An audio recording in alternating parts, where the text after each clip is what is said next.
தந்தை, மகன், தூய ஆவியின் பெயராலே ஆமேன். எண்ணிக்கை ஆகமம் அதிகாரம் 14. மக்களின் முறையீடு. உடனே மக்கள் கூட்டமைப்பு முழுதும் உரக்க குரலில் புலம்பிற்று. மக்கள் அன்றிரவு அழுது கொண்டே இருந்தனர். இஸ்ரேல் மக்கள் அனைவரும் மோசேக்கும் ஆரோனுக்கும் எதிராக முறுமுறுத்தனர். மக்கள் கூட்டமைப்பிலுள்ள அனைவரும் அவர்களிடம், எகிப்து நாட்டில் நாங்கள் இறந்திருந்தால் எவ்வளவோ நலம், இந்த பாலை நிலத்தில் மடிந்தால் அதுவும் நலமே. வாளுக்கு இரையாகும்படியா ஆண்டவர் எங்களை இந்த நாட்டுக்கு அழைத்து வந்திருக்கிறார். எங்கள் மனைவியரும் குழந்தைகளும் மடியப் போகிறார்கள். நாம் எகிப்து நாட்டுக்கு திரும்பி செல்வது நலமன்றோ என்றனர். மேலும் அவர்கள் ஒருவர் மற்றவரை நோக்கி, நாம் ஒரு தலைவனை நியமித்துக் கொண்டு எகிப்துக்கு திரும்பி செல்வோம் என்றனர். உடனே மோசேயும் ஆரோனும் இஸ்ரேல் மக்கள் கூட்டமைப்பு முழுவதற்கும் முன்பாக முகங்குப்புற விழுந்தனர். மேலும் நாட்டை உளவு பார்த்து வந்தவர்களிடையே இருந்த நூன் மகன் யோசுவாவும் எப்புன்னே மகன் காலேபும் தங்கள் உடைகளை கிழித்து கொண்டு இஸ்ரேலர் கூட்டமைப்பில் உள்ள அனைவரிடமும் கூறியது, உளவு பார்க்கும்படி நாங்கள் கடந்து சென்ற நாடு மிக சிறந்த நாடு.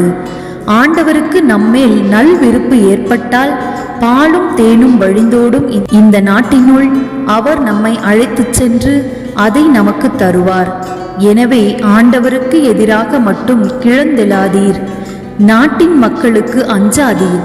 அவர்கள் நமக்கு இரையாவர். அவர்களின் பாதுகாவல் அகன்று போயிற்று. ஆண்டவரோ நம்மோடு இருக்கிறார்.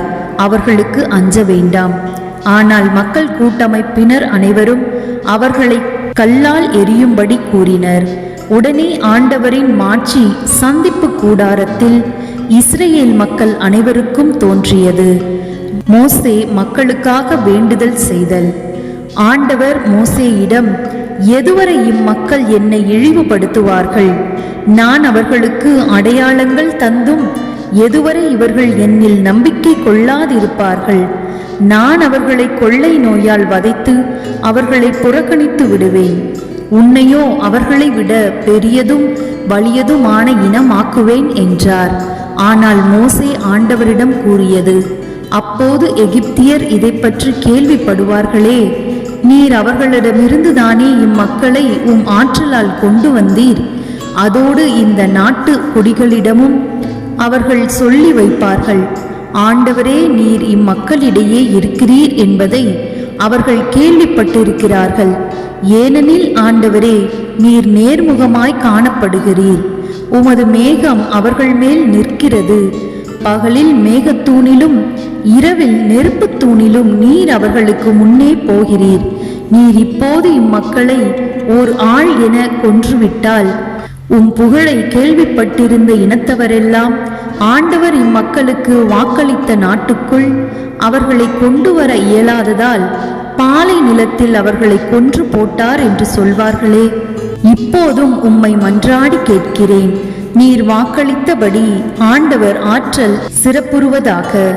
ஆண்டவர் சினங்கொள்ள தாமதிப்பவர், அருள் இரக்கம் காட்டுவதில் அளவு கடந்தவர், குற்றங்களையும் குறைகளையும் மன்னிப்பவர், எவ்விதத்திலும் நம்பிக்கை துரோகம் செய்வோரை விட்டு விடாதவர், மூதாதையர் குற்றங்களுக்காக அவர்கள் பிள்ளைகளை 3ஆம் 4ஆம் தலைமுறை வரை தண்டிப்பவர் என்றும் சொல்லியிருக்கிறீரே.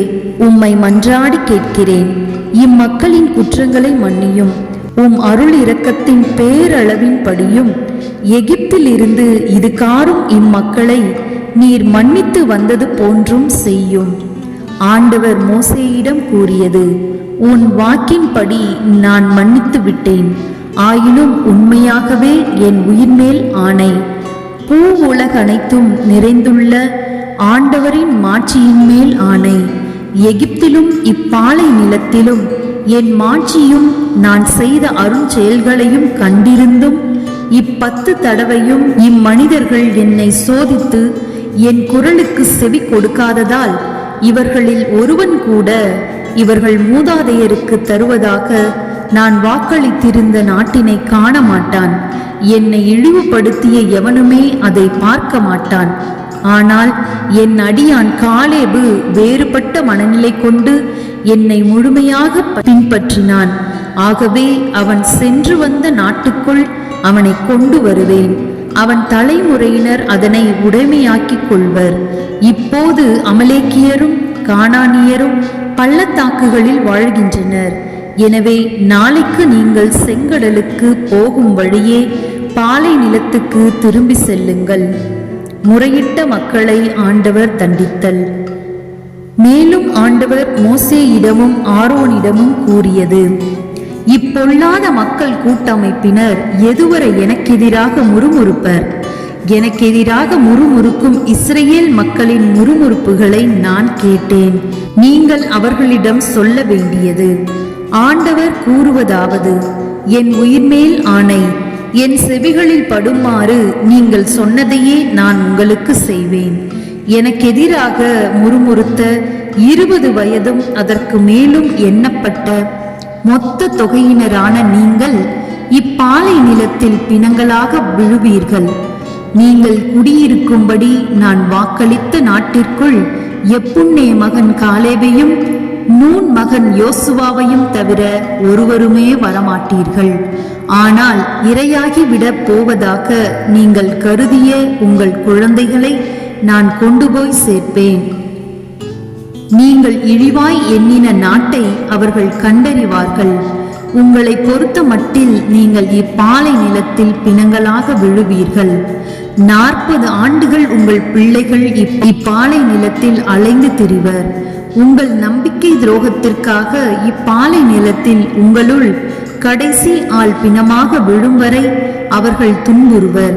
நீங்கள் நாட்டை உளவு பார்த்த நாட்களின் எண்ணிக்கைப்படி ஒரு நாளைக்கு ஒரு ஆண்டாக 40 நாட்களுக்கும் 40 ஆண்டுகள் நீங்கள் குற்றப்பழியை சுமப்பீர்கள்.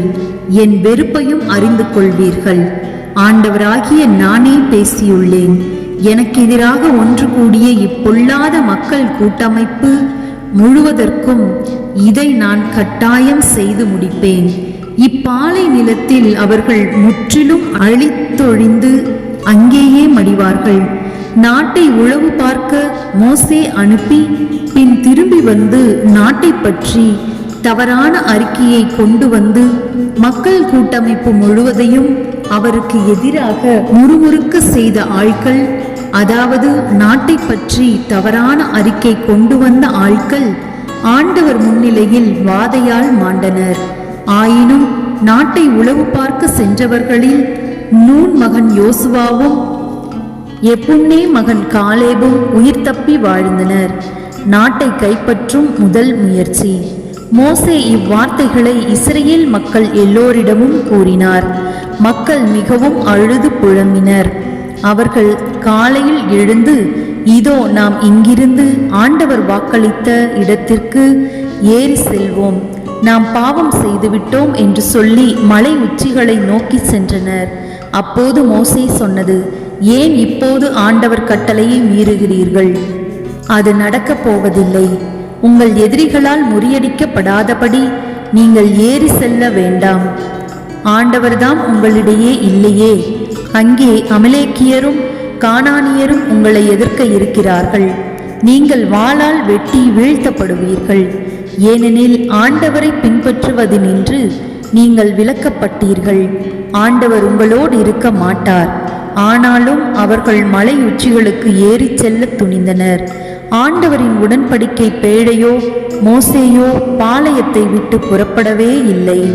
அப்போது அம்மலை நாட்டில் தங்கியிருந்த அமலேக்கியரும் கானானியரும் இறங்கி வந்து அவர்களை முறியடித்து ஓர்மா மட்டும் அவர்களை துரத்தி சென்றனர். இது ஆண்டவரின் அருள்வாக்கு. இறைவா உமக்கு நன்றி. அன்புக்குரியவர்களை, விவிலியம் வாசித்தீர்களா? இடைவிடாது ஜெபியுங்கள். ஆண்டவரிடத்தில் இடைவிடாமல் மன்றாடுங்கள். ஆண்டவருடைய வார்த்தைகளை தியானியுங்கள். உங்களுக்கு இந்த விவிலிய வாசிப்பு பிடித்திருந்தால் நம்முடைய யாவை இறைவன் என்ற இந்த சேனலுக்கு சப்ஸ்கிரைப் செய்து வைத்துக் கொள்ளுங்கள். உங்களுக்கு பிடித்திருந்தால் மற்றவர்களுக்கும் பகிர்ந்து கொள்ளுங்கள். ஆண்டவர் உங்களை ஆசீர்வதித்து வழிநடத்துவாராக. ஆமேன்.